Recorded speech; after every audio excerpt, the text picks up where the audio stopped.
Seoul, South Korea 2022. Like thousands of other university students in this bustling metropolis, Yuna's life was a whirlwind of lectures, late-night study sessions, and moments snatched with friends. She was bright, ambitious, and on the cusp of a promising future. Her world was ordinary, structured, and predictable.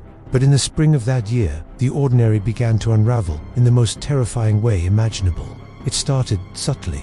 Friends noticed a change in her. The once cheerful and outgoing Yuna became withdrawn, her eyes often vacant, as if she were listening to a conversation no one else could hear. She complained of blinding headaches and a constant, oppressive fatigue that no amount of sleep could cure. Her grades, once stellar, began to slip.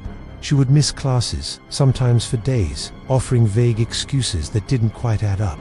Her family attributed it to the stress of her demanding studies, a common affliction among Seoul's youth. They advised her to rest, to take it easy, but rest offered no solace.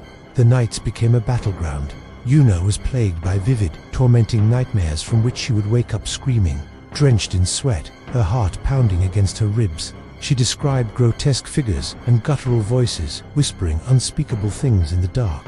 Soon, the terrors of the night bled into the waking world. She began sleepwalking, a disquieting new habit that alarmed her roommates. They would find her standing silently in the middle of their apartment, staring at a blank wall, or worse, attempting to leave the building in the dead of night. During these episodes, she was unresponsive, her eyes open but utterly blank. When they tried to guide her back to bed, her placid demeanor would sometimes vanish, replaced by a startling animalistic rage.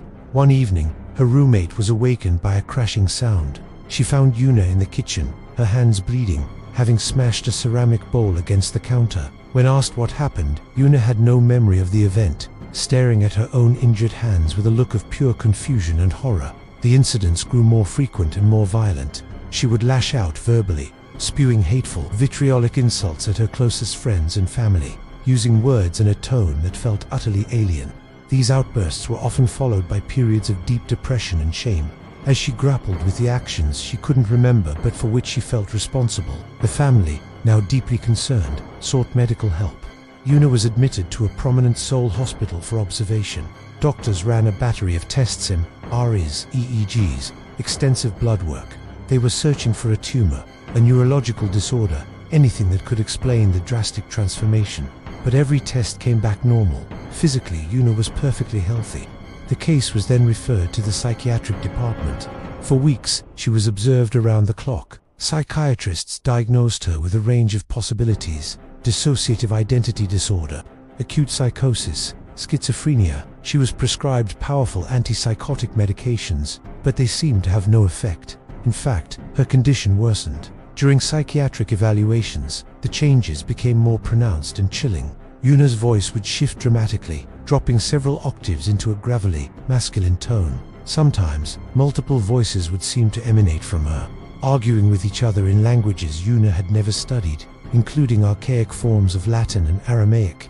Nurses documented episodes of inexplicable physical strength. On one occasion, it took 4 male orderlies to restrain her during a violent outburst, a feat that seemed impossible for a woman of her slight build. She spoke of historical events and obscure theological concepts with an accuracy that baffled the hospital staff. How could she know these things? Where was this knowledge coming from?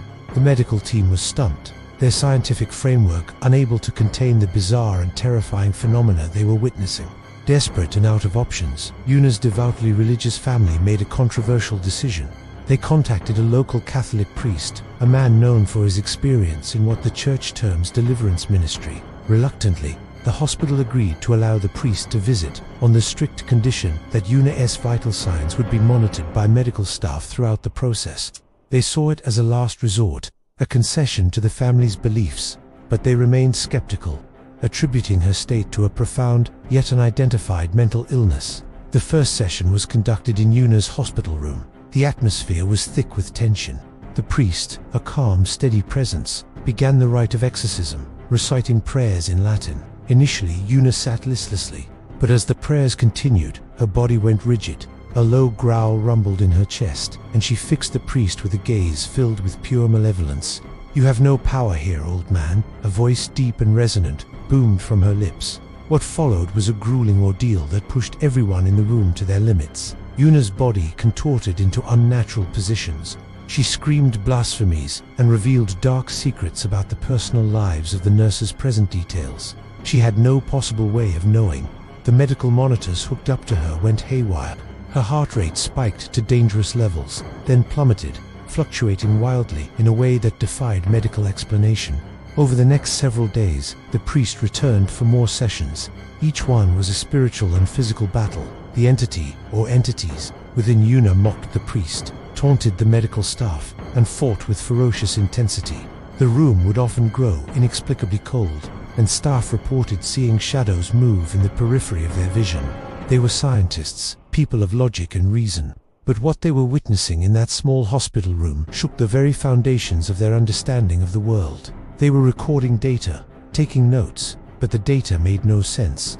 Then, during the sixth session, something shifted. As the priest made the sign of the cross and commanded the spirit to depart, Yuna let out a final ear-splitting shriek that echoed through the hospital corridor.